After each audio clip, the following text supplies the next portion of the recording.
We speak to international relations expert Dr. Kingsley Makhubela. Doctor, what do we need to know about these developments? Welcome. Good morning. Well, thank you, Ms. Chair. Good morning to you. The attack has been coming for quite some time. You know, you will recall that after the attack on the consulate in Damascus, the Iranian Authority took a decision that they are going to retaliate. Subsequent to that, Security Council held a meeting where they expected serious condemnation, but the United States, United Kingdom, and France voted against any statement of condemnation. So the tension has been building up. The attack comes at an unfortunate time when the really prices of oil around the world is skyrocketing. It would have significant implications in the logistics, and here in the country, we're going to feel the pinch at the petrol station.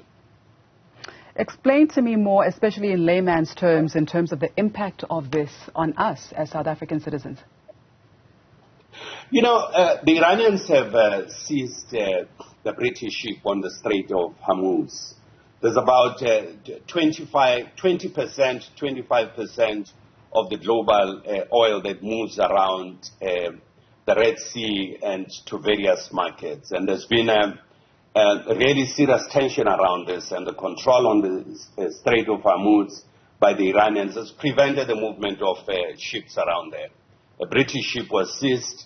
A few weeks ago, attacks by Ukraine on the Russian oil refinery has increased, and the United States actually called on Ukraine not to attack oil refineries in Russia, despite the two countries being at war. So all these attacks that are happening now having significant impact in terms of the oil prices around the world.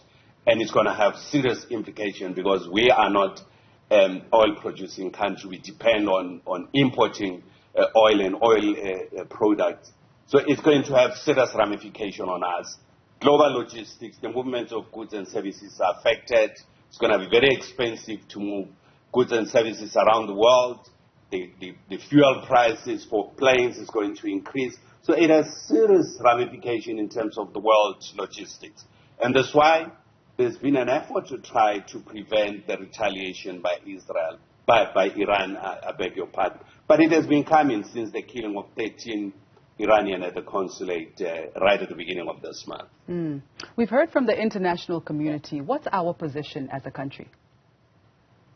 You know, Ms. Shawa, there's a precedent that has been set up. In 1998, when the Taliban took Mazar al-Sharif, they really attacked the Iranian consulate and executed all the staff there.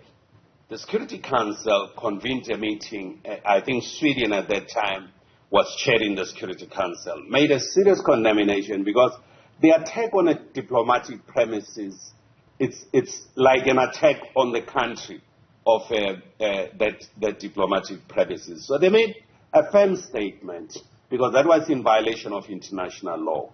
This time around, when the attack happened at the Iranian consulate, there was no such attack. The Security Council was not unanimous around this.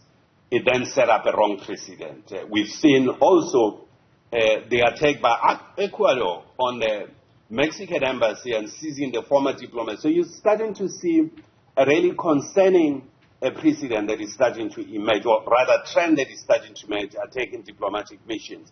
It's really unprecedented. The Iranians' retaliation, as I said, was forthcoming. And Israel is calling for the Security Council. The Security Council meeting later today.